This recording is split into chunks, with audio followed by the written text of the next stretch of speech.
আসসালামু আলাইকুম। ঈদ তো চলেই আসলো, তাই ভাবলাম যে কেনাকাটাটা সেরেই ফেলি। তাই সকাল সকাল রেডি হয়ে আমি আমার ছেলে আমার ভাইকে নিয়ে মার্কেট করতে বেরিয়ে পড়লাম। শহরের দিক রওনা হলাম।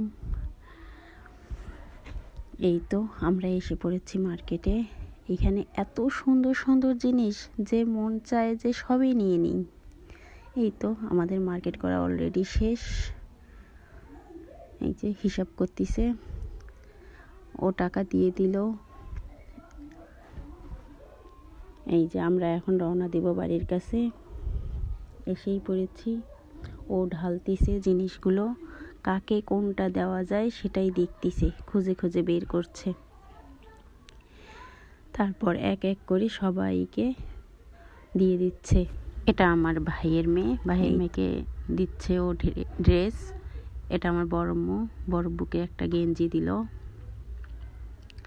তারপর এই তো আমার বাবাকে দিল ফতুয়া এনে। আমার বাবার ফতুয়াটা খুব পছন্দ হয়েছে। আর আমার বড়ব্বুকে দিছে একটা গেঞ্জি। বড়ব্বু বলছে মাশাআল্লাহ, খুব সুন্দর হয়েছে। টাটা, বাই বাই, আল্লাহ হাফেজ, সবাই ভালো থাকেন, আল্লাহ হাফেজ।